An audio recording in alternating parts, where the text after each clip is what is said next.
Hey everybody, I wanted to comment on the Anderson barbecue story, and specifically I'd like to address the haters or the critics of this guy, of this business owner.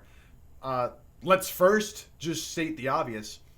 You don't have to go to this man's barbecue. You don't have to go to this man's business. You have the choice to do that. You have the freedom to do that. That's how it used to be back in the good old days. You could just decide to go to a place or not go to a place. But yeah, you remember that? You remember choice? Next is some of these people commenting are completely bonkers. I'll put the tweet up here. Just because you can't understand science and math doesn't mean we all have to die. It was that fateful Tuesday, and they opened his barbecue. And then that's when the millions upon millions were fainting and coughing in the street, and there was the biggest outbreak of all.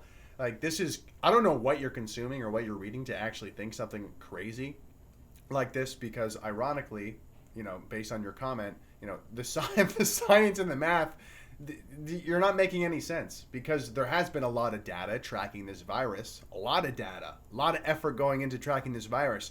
Pretty sure Justin Trudeau has a new app. Sounds like Justin Trudeau's like part of a startup all of a sudden. Hey, download my new app. It's got algorithms, guys. It uses Bluetooth. Yeah, okay, Justin. But data has shown that restaurants and the gym has not been a huge contributor to the spread of COVID. So, yeah, there is science and math supporting this guy's decision of really thinking it's not that big of a deal, not that big of a risk. Absolutely. And I've talked to business owners while we're on the topic. And they say, you know what? Restaurants always already have a crap ton of regulations for sanitation and staying clean. And yeah, so just want to add that into the conversation because it's hardly mentioned when it definitely should be. And then next is kind of a broad kind of criticism. Oh, well, he's just being irresponsible. Why doesn't he just use takeout like everybody else? You know what else is irresponsible? Completely fucking the economy. You know what else is irresponsible? Putting kids in masks and locking them inside. What else is irresponsible? Telling people that going to the gym is bad for their health is irresponsible. Decimating small businesses is irresponsible.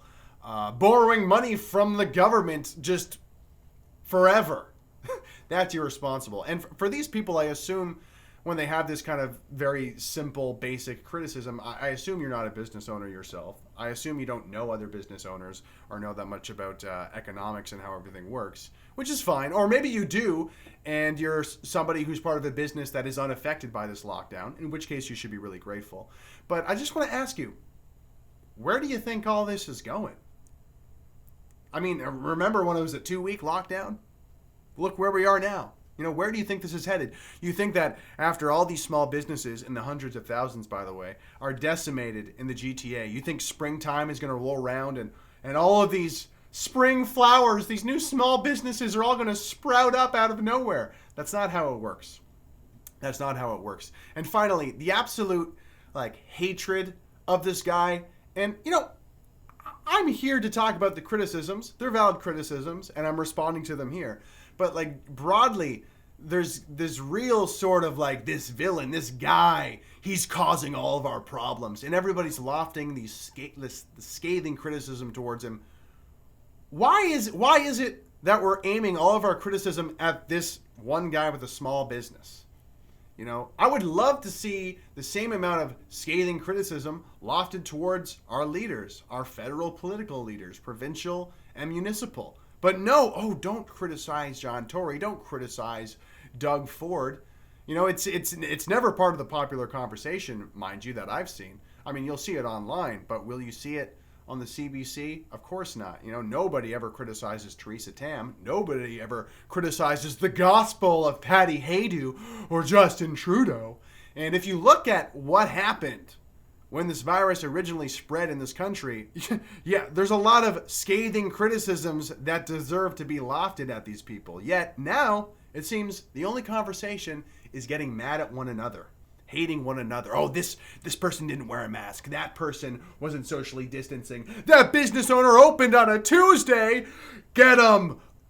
I was going to say lynch him. But kind of seems like that online. Of course, that's an exaggeration, but I think you get the point. And folks, like, once again, where do you think this is headed? Where do you think this is headed? Us citizens, us serfs and peasants and small business owners, I don't care what your political leanings are.